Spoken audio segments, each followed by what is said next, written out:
Kakatapos lang ng hating gabi sa Brevard County, Florida, kung saan rumesponde ang mga pulis sa isang bahay matapos tumawag sa 911 ang isang binatilyo.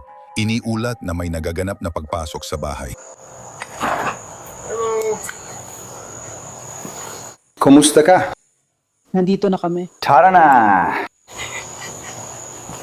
Sige.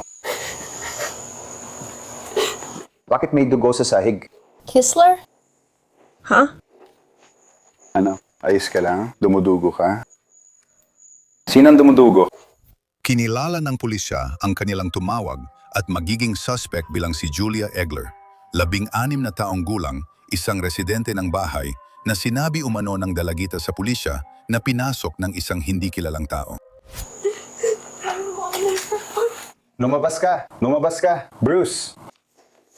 Anong nangyari? Bakit sirang-sira ang pinto? May kumasok. Pwede ba tayong humingi ng medical responder? May dugo sa sahig. Sinang dumudugo? Nasaan ang nanay mo?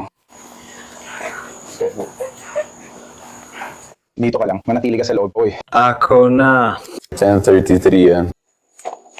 May isang taong manatili sa labas. Kariwa. Umupo ka dito. Sa loob, natagpuan ng pulisya ang basag na sliding glass door at ang mga bangkay ng ina ni Julia na si Kelly McCollum, 38 taong gulang, at ng nobyo ni Kelly na si Matthew Shanerock, 22 taong gulang. Sinabi ng pulisya na parehong nagkaroon ng maraming tama ng bala ang mga biktima. Ngunit sa tawag sa 911 na tumagal ng mahigit 9 na minuto, ayon sa mga opisyal, hindi raw nabanggit ni Julia na naroon sina Kelly o Matthew sa bahay. Tinuring agad ng mga investigador ang insidente bilang dobleng pagpatay at kinapanayam ang nag-iisang saksi. Nandito. Umupo ka dito. Tama? Huwag kang mag-alala, wag. Ayos ka lang ba? Hindi ko alam. Ibig ko sabihin, kung sa katawan, siguro.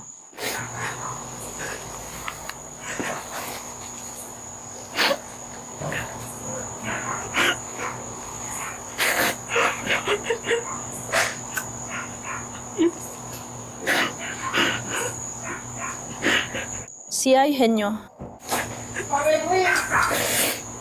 Kinuha ko lang ang telepono. Ha? Kinuha ko lang ang telepono. Kinuha mo lang ba ang telepono at nagsalita? Sige, sino ang kasama mong nakatira dito, anak? Ang nanay mo, ayos ka lang ba? May sugat ka ba o nasaktan ka ba? Mamaya na ba? Hindi, ayos lang. Sino pa ang nakatira dito? Nanay mo lang ba?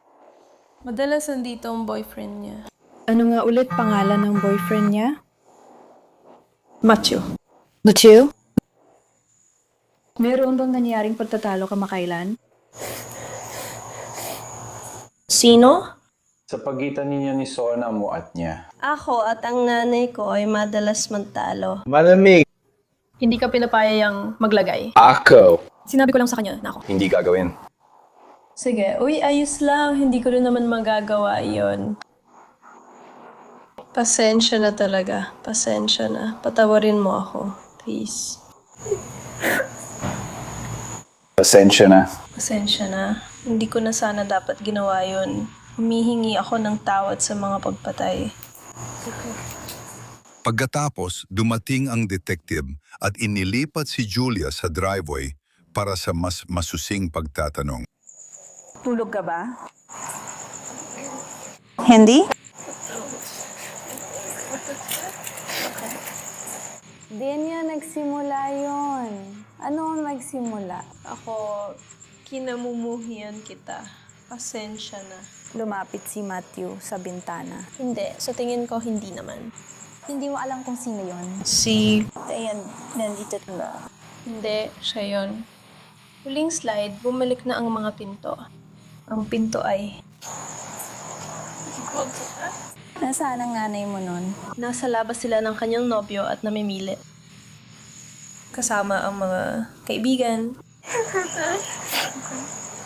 Mga ilang minuto lang ba ang nakalipas noon? Hindi, ilang oras pa lang lumipas. Mga ilang oras ang nakalipas? Sige. Tinawagan mo ba ang nanay mo at sinabi mo sa kanya? Hindi mo ako matawagan dahil pumunta ako sa bahay na may kurba. Pumasok ako sa kwarto, kasama ka. Hindi pa ako nakakabawi. Magandang aso yan. At bumalik siya para sirain ang likod na pinto. At sa tingin ko, hindi niya alam na hindi pala yon nakalak. Kaya naman, nagmadali akong isara ang pinto ng kwarto ko. Dahil pwede lang niyang buksan ang pinto at pumasok. Sige, so binasag ng lalaking ito ang bintana sa likod habang nasa loob ka. At tumawag ka ba sa 911? At pagkatapos, sabi ko, Wala akong magawa. Sige, kaya dapat manatili ka sa kwarto mo. Natakot talaga ako, hindi ko kinaya. Wala akong magawa. Sinabi ni Julia sa isang detektive, may di kilalang lalaki na bumasag sa sliding glass door sa likod ng bahay habang wala ang nanay niya at si Matthew. Kaya umatras siya sa kanyang kwarto kasama ang mga aso. Ano nangyari? Ang tahimik kasi. katahimikan. Masakit yun. Ano bang maingay? Sumisigaw ba ako? May narinig akong mga putok ng baril. Ikinuwento ni Julia na narinig niya ang pinaghihinalaang putok ng baril bago niya sinabi sa mga investigador na nagtago siya sa kwarto ng ilang oras bago lumabas.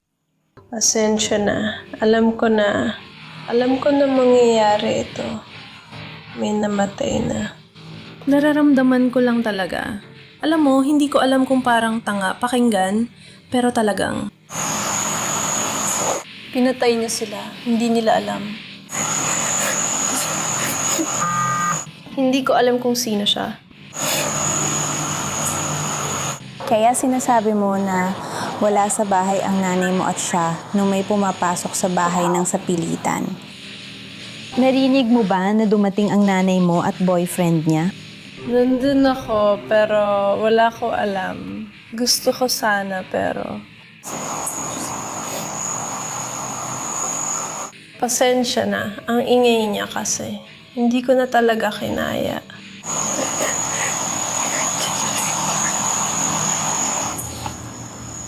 Sige. Puti ba siya? Itim? Tingnan mo, maaaring itim siya. Kasi hindi ko talaga alam. Kung huhulaan ko lang, siguro. Inilarawan ni Julia ang di umano'y suspect sa detektive. Ngunit sa karagdagang tanong, naging kahina-hinala siya sa mga investigador. Ituloy natin. May mga baril ba sa loob ng bahay? Ayan na. Saan na yun napunta? Oh. Paano mo nalaman na wala na yun doon? Hindi ko alam. Kung sino man ang sapilitang pumasok, siya ang kumuha sa lalaki. Sa tingin ko, oo. Ibig ko sabihin, hindi ko naman nakita mismo, pero napigilan siya nun. Anong nangyari sa kamay mo? Luma na yung peklat. Lumang peklat na manipis. Paano mo nakuha? Sa tingin ko, isang araw. Pauwi na ako galing sa pagtaboy ng walker. Binasag ko ang bintana para makapasok kasi nakalak ang pinto at malamig si mama. Sige. Nag-uusap kayo. Pero sabi mo, may ilaw pa nang may nagsimulang pumasok sa bahay. Nangyayari ang mga palitan ng text na ito ng alas 9:15 ng gabi.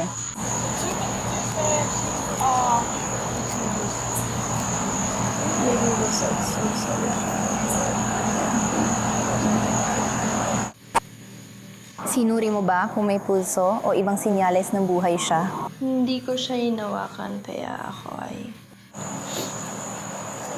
Narinig ko ang paghinga at may malaking lawang ng dugo. Kaya inakala ko na lang siguro. Kaya anong ginawa mo? Inakala ko na lang siguro.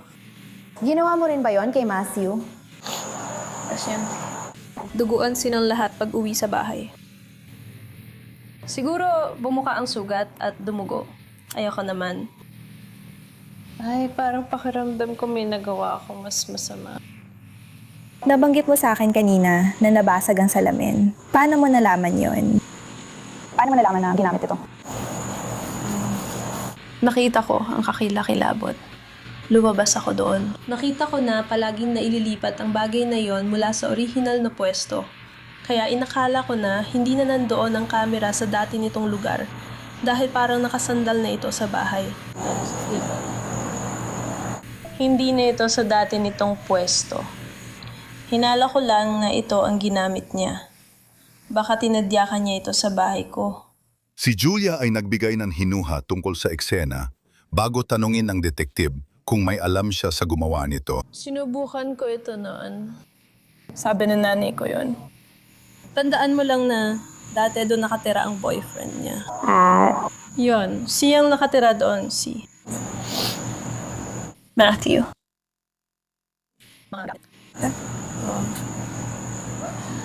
Sinabi sa akin ng nanay ko minsan na talagang mahilig sila sa mga droga at kung ano-ano pang mga bagay. Hindi ko alam kung may isang tao na may galit sa kanila at pinantirya sila o dahil. Hindi naman talaga sila mukhang katulad ko. Nag-iisip lang ako ng malakas. Pero hindi naman talaga ako ang gusto nila. Parang, kasi kung iisipin mo, alam ko na may ilang aso na tumatahol at ayaw mo naman pumasok sa isang kwarto na may pitbull sa loob. Obvious naman nakalokohan yun. Kasi kapag iniisip mo, isang pitbull na hindi mo kilala, hindi mo alam kung reputasyon ba ng mga pitbull yun o kung ano pa man. Pero, ako lang naman to na pilit iniisip pero sa totoo lang, hindi ko talaga alam. Gano'n lang talaga. Haka-haka lang siguro. Sunod, pumasok ang detektive at tiningnan ang pinangyarihan ng krimen bago ibahagi ang kanyang pananaw sa isang pulis. Nagtatanong ka pala. Hindi, tungkol dito ang sinasabi ko. Hindi namin talaging nararamdaman yon. Huwag mo akong tanungin, sigurado akong siya ay galing sa... Kinapkapan siya. Ha? Hindi ko alam kung ako ang tinatanong, sagutin mo na lang. Babalik siya sa istasyon. Alam mo kung anong ibig kong sabihin. Matagal na niyang pinag-uusapan ang mga nakaraan. Kasama ulit si Julia. Isang pulis ang nakaupo kasama ng dalagita habang hinihintay ang sasakyan papuntang istasyon ng pulisya. Parang masamang panaginip lang ito, pero hindi ako magising. Hindi ko nga maisip kung anong nararamdaman mo. Pasensya ka na. Magigising ako bukas.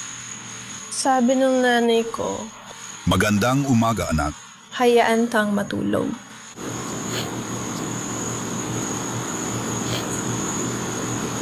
Pasensya ka na, sobra talaga ako ngayon. Kailangan ba nating humingi ng paumanhin para doon? Napakadelikado ng ginawa natin. Pero sa kabaligtaran, ganun niya. Well, wala namang saysay para sa'yo. Pero trans kasi. Kaya ako nasabi na ganun, siguro. Siyempre, miss, masasay naman siya para sa akin. Ano ang gusto mo itawag namin sa'yo, Brown? Pinag-uusapan niya ang kaibigan niya. Sabi niya, kung ipinanganak ka sa barko, mas maaga kang magsisimula. Nakuha mo ba? Sinabi ni Julia sa opisyal na transgender siya at minsan niyang ginagamit ang pangalang Jasper, na ayon sa suspect ay galing sa kanyang ina. Tandaan mo ito para sa... Susunod. Bakit mo siya kinulong? Hindi ko talaga alam kung ano pa. Hindi yan ang nangyayari. Tinala si Julia sa presinto at umupo kasama ang mga pulis habang hinihintay ang detektive. Wow, grabe ang gabi yun. Sorry, parang nadagdagan pa ang drama mo. Bakit ka nagsasorry? Hindi ko alam. Madalas ko ring marinig yan. Siguro, nakasanayan ko na lang talagang gawin yun. Sandali, Melba, ikaw ba yung bumangga sa babae kanina? Nandun ako, minabangga ng kotse. Sige. Dahil nag-sorry ka, may isip kong alamin kung paano magtanong. Ay, sorry akong gumawa nun. Narinig mong sinabi ni Hana, akala ka dito ako sinabi nito. Oo, ako at ang matanda kong babae na nakaupo. Pagkatapos, hindi man lang tumigil para tingnan kung ayos siya. Oo, ako ang gumawa nun. Sandali, ikaw pala yon. Oo, ako nga. Oo, ako ang kriminal dito. Makalipas ang ilang oras, binigyan si Julia ng damit at pinaupo sa interrogation room para tanungin ng mga investigador tungkol sa hindi nila pagkakaunawaan ng kanyang ina na nabanggit niya kanina. Ano ba ang ginagawa mo o ginagawa niya na hindi patas para sa'yo? Madalas kaming mag-away lalo na tungkol sa pagiging trans ko. Kaya sasabihin niya, hindi ka totoong lalaki at kung ano-ano pa, alam mo na lahat ng mga transphobic na sinasabi niya. Sige. Hindi niya sinasanayunan ang pamumuhay mo na... Hindi niya yon sinasanayunan. Masasabi mo ba? Parang sinusubukan niyang makipagkasundo sa akin pero hindi naman talaga ito laging nag-work na maayos. Sinusubukan niya akong tawaging anak kasi mas gender neutral yun kaysa sa talagang magkompromiso siguro. Sige. Mali ba ang pagtukoy niya sa kasarian mo? Kapag nag-aaway kayo, sinasadya ba niyang tawagin kang she o hindi? Gamitin ang tamang mga panghalip o hindi ka tinatawag na Jasper at tinatawag ka pa rin niyang Julia? Sinabi ni Julia sa mga investigador na hindi sinuportahan ni Kelly ang kanyang pamumuhay at ito ang naging dahilan ng maraming pagtatalo. Tinanong ng mga investigador ang suspect tungkol sa relasyon niya kay Matthew na 16 na taon ang bata kaysa kay Kelly ayon sa pulisya. Ilang taon lang ang tanda niya sa'yo, tama ba? Anong nararamdaman mo tungkol doon? Hindi ko gusto yun. Ibig ko sabihin, hindi ko talaga sinusuportahan ang relasyon nila. Yun ang punto. Kaya, sa tingin ko, yun lang talaga ang naging tensyon sa pagitan namin. Kasi palaging nagiging awkward kapag kaming dalawa lang ang nasa bahay. Dahil wala kaming sinasabi sa isa't isa. Oo.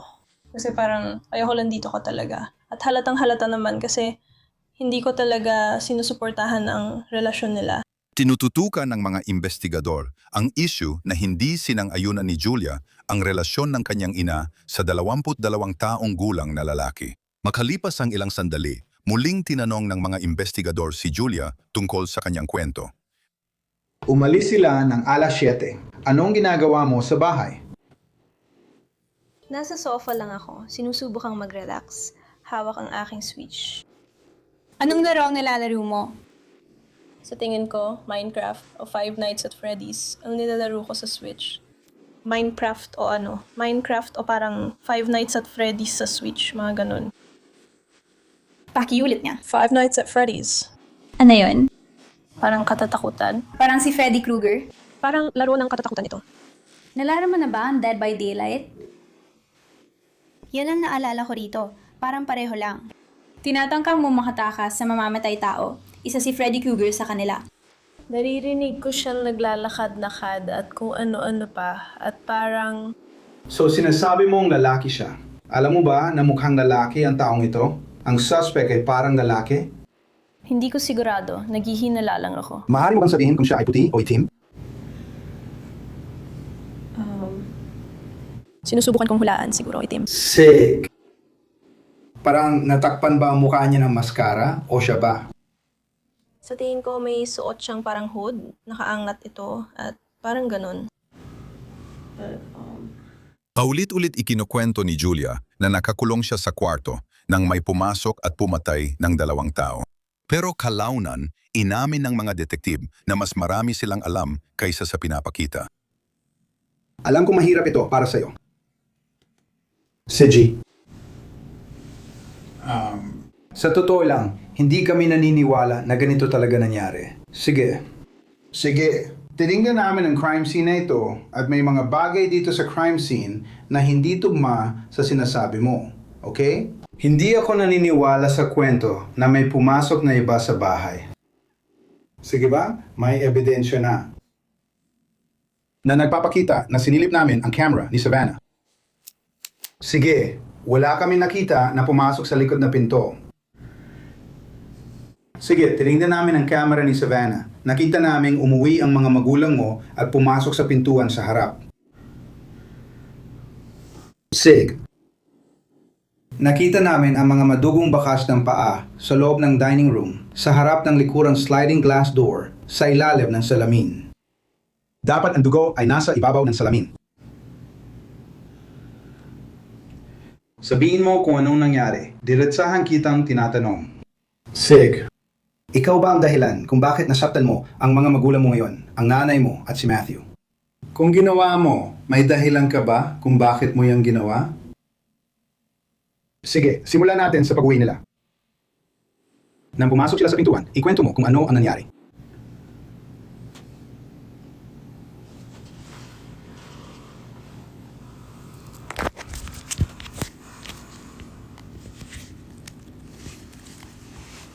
Kung sa teorya lang, sabihin na natin na tama ang sinasabi mo. Na sa teorya lang, sabihin na natin ako yun. Tama ba? Ano? Kaya, Josh. Madiin tapat kami sa'yo. Hindi na talaga ito theoretical sa puntong ito. Lahat ng sinabi niya sa'yo ay nasasabi sa amin na may nangyaring hindi mo sinasabi sa amin. Tama ba? So, ibig niyo sabihin ako ang salarin. Hindi namin sinabi yan, pero makikita sa surveillance cameras ang ebidensya na pumasok sila sa bahay. Ipinapakita na walang tao sa likod bahay. Ipinapakita na walang sinumang pumasok ang sapinitan sa bahay. Dahil sa anggulo ng camera. Oo, sigurado. Pero makikita pa rin kung may tumalon o umikot sa bakod. Alam mo rin na nakaposisyon ng camera sa isang anggulo. Alam mo pwede kang dumaan sa sliding glass door na yun nang di mapansin. Oo, at interesting yung punto na sinabi mo. Kaya nga, ito ang dahilan kung bakit alam namin marami na kaming nakita ng mga crime scene. May blind spot daw sa pagitan ng dalawang camera at dahil sa kanilang pwesto, kitang-kita ito. Pero kailangan may nakakaalam nun. Kailangan may nakakaalam na may blind spot doon. Isang tao na hindi basta kung sino-sino lang, na hindi lang basta dumaan at sinira ang pinto ng bahay mo nang di mo alam. Dapat alam ng taong ito ang setup ng camera at malalaman lang niya ito kung nakita niya sa app, tama? Hindi mo masasabi. Kasi mula lang sa labas ng bahay mo, ito nakikita. Oo, pero di mo makikita ang eksaktong sakop dahil may wide lens. Di mo talaga alam ang ginagawa niya, pero parang ikaw din ang nakakaalam, sabi mo nga. Kaya ang tanging bagay na may sasay dito ay kami itong random na tao na sinasabi mong lumapit sa likod. Dapat yung malaman na may gamit para mabasag ang sliding glass door. Kailangan nilang pumasok sa bahay at alam nilang may mga baril at bala ron na pwedeng gamitin sa pagpatay. Ang nanay mo at si Matthew para saan? At saka, hindi lang yan ang punto. Pumupunta ba sila sa pintuan mo? At kung iniisip mong nag-aalala siya sa mga aso at may baril siya, hindi siya nag-aalala sa mga aso. Sige, kaya hindi yun nag-make sense dyan. Okay, ngayon, sasabihin mo na sana, paano kung ikaw ang gumawa nito? Ang ibig ko sabihin, sa teorya lang. Sige. Sa teorya, no? Yung sinabi mo na ilabas mo lang ang nararamdaman mo at kung ano-ano pa. Pero ganun kasi, hindi naman ganun gumagana yon. Siyempre. Hindi yan mawawala agad-agad. Hindi talaga. Pero binibigyan mo kami ng dahilan. Kasi may ibang tao na makakapanood ng interview na to at gusto nilang malaman, halimo ba talaga to o isa lang siyang taong nagkamali ng malaki? Si Matthew ba o ang nanay mo? Si Matthew ba o ang nanay mo? May sinubukan ba silang gawin sa'yo nung umuwi sila? Ha? Hindi. Sige, ano nangyari? At bakit?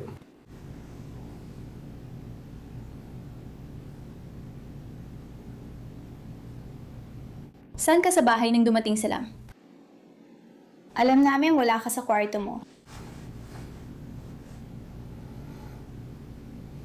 Hindi ko maintindihan paano mo nasabing wala ako sa kwarto ko. Paano mo nalaman yun?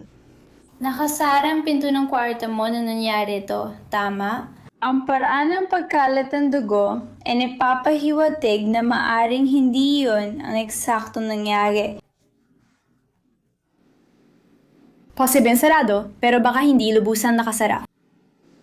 Tulad ng sinasabi mo, nakalak ito. Well, ang ibig ko sabihin, hindi ko ito malak. Baliktad kasi ang lock sa door handle. Nag-comment ka kanina na ang katahimikan ay palang mainay. Nangyayari ito ngayon. At kahit hindi mo man sinasabi, ang katahimikan mo ay nagsasalita ng malakas.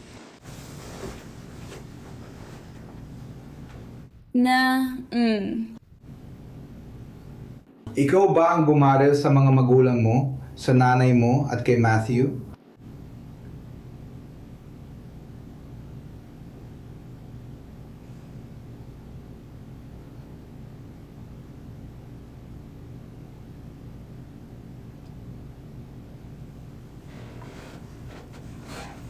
Julia, patawad. Jasper, tama ba? Ikaw ba ang bumaril sa nanay mo at kay Matthew na yung araw? Parang sinasabi mo na rin na ako nga ang gumawa nun. Kailangan mo pa ba talaga ng sagot ko? Gusto ka naming marinig at ikaw mismo ang magsabi sa amin. Kung ano ang nangyari at sabihin mo sa amin kung ano. Binigyan ka namin ng pagkakataon na sabihin sa amin kung ano ang nangyari, kung ano ang mga nangyayari na nagtulak sa iyo para gawin ito. Niredak ng mga opisyal ang natitirang audio ng interogasyon. Pero ayon sa reklamong kriminal, inamin ni Julia na pinatay niya ang kanyang ina at si Matthew. Ayon sa reklamong kriminal, sinabi raw ni Julia ng welcome home bago barilin ng ilang beses ang dalawa gamit ang revolver ni Kelly. Mas nakakabahala, inamin ng dalagita na paulit-ulit niyang sinaksak si Matthew matapos maubusan ng bala at bago mag-reload. Sinabi niya na hiniling ng 22 anyos na wakasan ang kanyang paghihirap. Sinabi niya sa investigador na nilagyan niya ng bala ang baril at binaril sa ulo si Mateo. Formal na iprinoseso si Julia ng 2 bilang ng first-degree premeditated murder gamit ang baril. Ang 17 anyos ay nililitis bilang adulto at nag-hain ng plea na hindi siya nagkasala. Inaasahang babalik siya sa korte na yung taon.